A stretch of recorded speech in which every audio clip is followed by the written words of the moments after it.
नमस्कार, आदाब, सत श्री अकाल, जय भीम, जोहार। मेरा नाम है नवीन कुमार।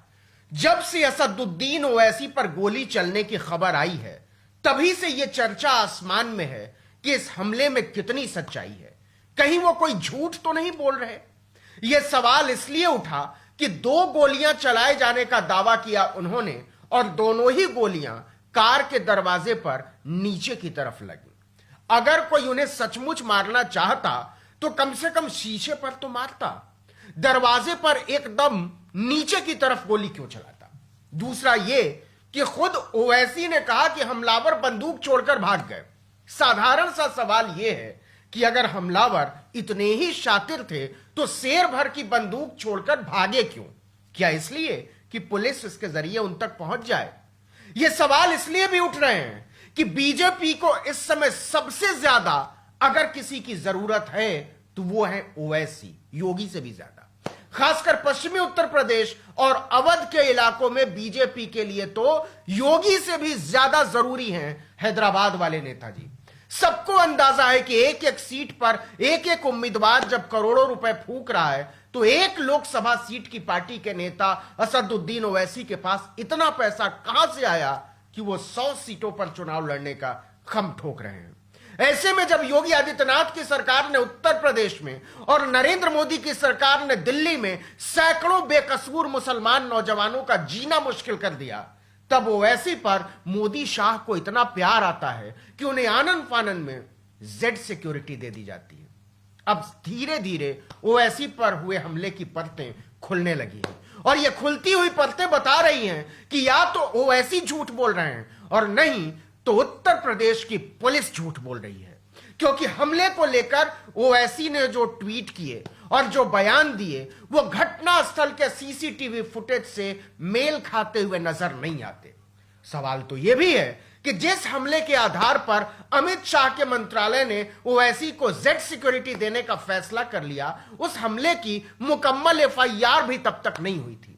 पूरे 12 घंटे के बाद पिलखुआ थाने में घटना की एक दूसरी एफआईआर दर्ज होती है, और इस एफआईआर में एकदम अलग किस्म की कहानी पेश की जाती है। अब तक इस हमले की 3 कहानियां बन चुकी हैं, और तीनों ही कहानियों की कड़ियां एक दूसरे के खिलाफ जाती हुई नजर आ रही हैं, एक दूसरे के साथ जाती हुई नहीं।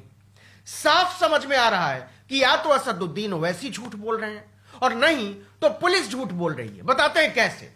देखिए कि ओवैसी ने अपने ट्वीट में खुद ही एक पिस्तौल मौके पर गिरी दिखाई थी, आपने देखी होगी, लेकिन पुलिस ने अपने रिकॉर्ड में लिखा कि दोनों हमलावरों से पिस्तौल की बरामदगी उसने की।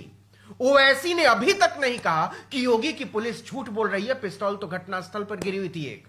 अब जरा सीसीटीवी फुटेज पर आ जाइए, यहां भी पता चल जाएगा कि ओवैसी और यूपी पुलिस दोनों में कोई ना कोई फिक्सिंग तो है।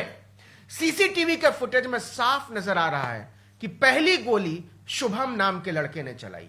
पहले वो एक गाड़ी पर चलाता है और फिर दूसरी गाड़ी पर। छिजारसी टोल नाके पर हुए इस हमले के 2 फुटेज सामने आए हैं। दोनों के मुताबिक हमलावर बूथ के आगे थे और ओवैसी की गाड़ी पीछे। पहले वीडियो में शुभम गोली चलाता नजर आ रहा है, बाद में पीछे से आ रही सफेद रंग की गाड़ी उसे टक्कर मारती हुई दिखती है। यह गाड़ी ओवैसी की नहीं है। इसके बाद सचिन सफेद हुडी में नजर आता है और वह दूसरी गाड़ी पर गोलियां चलाता है। हो सकता है कि यह वाली गाड़ी ओवैसी की गाड़ी हो। इसके बाद दोनों भाग जाते हैं। यह कहानी सामने आती है पुलिस के थ्योरी में। अब ओवैसी के बयान पर आते हैं। उन्होंने कहा बैरियर से पहले गोलियां चली, धमाके हुए तो हमने पूछा कि क्या हुआ। गाड़ी चला रहे यामीन ने कहा भाई हमला हुआ है, मैंने देखा रेड हुडी वाला लड़का गोली चला रहा था। यामीन ने आगे की गाड़ी को टक्कर मारी और हमारी गाड़ी आगे भगा दी।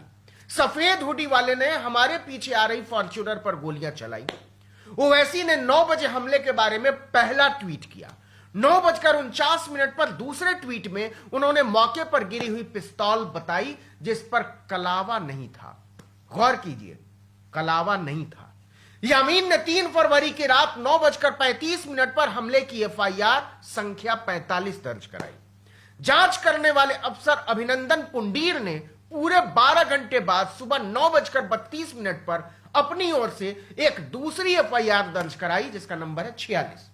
यह दूसरी एफआईआर कहती है कि पुलिस ने रात 11 बजे सचिन को पकड़ा और उसके कब्जे से कलावा बंधी हुई पिस्तौल बरामद की। कलावा। जबकि सुबह 4 बजे पकड़ा गया। इसके बाद उसने गन्ने के खेत में छुपा कर रखी हुई अपनी पिस्तौल बरामद करवाई। पुलिस कहती है कि दोनों ने 7 गोलियां चलाई। 7। सचिन को गोली चलाते हुए ओवैसी ने देख लिया था, इसलिए वो नीचे झुक गए। तब सचिन ने नीचे फायर किया। इस कहानी में 6 झूठ तो भाई साहब साफ साफ नजर आ रहे हैं। वो झूठ या तो ओवैसी के हो सकते हैं और नहीं तो पुलिस के। झूठ नंबर 1, ओवैसी कहते हैं कि हमले की जानकारी उन्हें धमाके सुनने और यामीन के बताने से हुई, यानी उन्होंने सचिन को गोली चलाते हुए नहीं देखा था और ना ही वो नीचे झुके क्योंकि उनको पता ही नहीं था। लेकिन पुलिस की कहानी कहती है कि सचिन को गोली चलाते हुए देख लिया था उन्होंने, इसलिए झुके।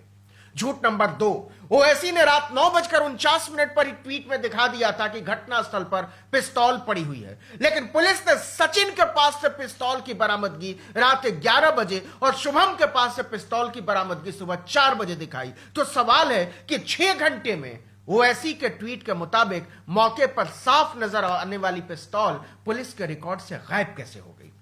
झूठ नंबर 3, पुलिस की एफआईआर कहती है कि सचिन का फेसबुक पेज देशभक्त सचिन हिंदू के नाम से है और वह उत्तेजक भाषणों की वजह से ओवैसी को मारना चाहता था, उनकी जान लेना चाहता था। इसलिए सचिन ओवैसी की पार्टी से धौलाना में चुनाव लड़ने वाले आरिफ से लगातार संपर्क में रहता था। इसका मतलब तो यह हुआ कि ओवैसी की पार्टी के आरिफ और देशभक्त सचिन हिंदू के बीच जबरदस्त दोस्ती थी। फिर इसे फिक्सिंग क्यों ना माना जाए? ओवैसी की पार्टी उन पर हुए हमले में बेदाग कैसे हो गई? झूठ नंबर 4, ओवैसी पर हमले की पहली एफआईआर जो यामीन ने दर्ज कराई है उसमें उसने घटना के गवाहों के नाम भी लिखे हैं। लेकिन पुलिस की दूसरी एफआईआर जिसमें सचिन और शुभम की गिरफ्तारी की कहानी और हथियारों की बरामदगी की कहानी दर्ज है, उसमें कोई गवाह नहीं है। पुलिस ने एक के पीछे लिखा कि रात हो गई थी, मजबूरी थी, और दूसरी के पीछे लिखा कि सुबह थी, बहुत ज्यादा मजबूरी थी। कमाल है। पुलिस की इतनी मजबूरियां इतनी मासूम है कि ओवैसी का दिल टूट जाना चाहिए, लेकिन वो बेफिक्र है। झूठ नंबर 5, पुलिस की एफआईआर में सचिन कहता है कि उसने 22 जनवरी को गाजियाबाद में हमले की योजना बनाई थी। वो घटना के दिन मेरठ और किठौर की सभाओं में भी गया था, लेकिन भीड़ होने के कारण उसे मौका नहीं मिला। उसे मौका मिला टोल नाके पर। आप मासूमियत की इंतहा देखिए। किठौर से टोल नाके के बीच 70 किलोमीटर का फासला है हुजूर। इस 70 किलोमीटर की दूरी में 3 जगहें ऐसी पड़ती हैं जहां गाड़ी टोल बूथ से भी ज्यादा धीमी हो जाती है और वहां न सीसीटीवी लगा हुआ है न लोग मौजूद रहते हैं, लेकिन हमलावर सीसीटीवी के सामने आकर गोलियां चलाते हैं। कमाल है ना। झूठ नंबर 6, किसी को पता नहीं कि सचिन ने कितनी गोलियां चलाई। पुलिस कहती है कि शुभम ने केवल 1 गोली चलाई, उसके पास 10 गोलियां थी, 9 बरामद हो गई। दुरुस्त है साहब। लेकिन सचिन के पास गोली थी 12 और बरामद हुई केवल 7, यानी उसने 5 गोली खर्च की। लेकिन ओवैसी की गाड़ी पर तो 2 ही गोली लगी, बाकी 3 कहां लगी? साफ समझ में आता है कि ओवैसी पर हमले की कहानी इतनी सच्ची और सीधी नहीं है। इसमें सच से ज्यादा झूठ है। साफ लगता है कि इस हमले का मकसद ओवैसी को मारना नहीं, केवल ओवैसी पर हमले की खबर उड़ाना था, जिससे मुसलमान ओवैसी को लेकर भावुक हो जाएं, पिस्तौल पर कलेवा देखकर जाट और पिछड़े फिर से हिंदू महसूस करने लगें और चुनाव का माहौल बदल जाए। लेकिन इसके पहले ही पोल खुलने लगी। अब सवाल केवल इतना है कि मुसलमान ओवैसी के नाम पर कितने मुसलमान हुए हैं और जाट ओवैसी के नाम पर कितने हिंदू हुए हैं। वरना सारी दुनिया जानती है कि भाजपा पूरे संसार में केवल एक मुसलमान को दिलो जान से प्यार करती है और वो है बैरिस्टर असदुद्दीन ओवैसी। हम झूठ सच फरेब के चक्कर में पड़े बगैर उनकी लंबी आयु की कामना करते हैं। इस वीडियो में इतना ही, लेकिन अगर आपने आर्टिकल 19 इंडिया को अब तक सब्सक्राइब नहीं किया है तो प्लीज कर दीजिए।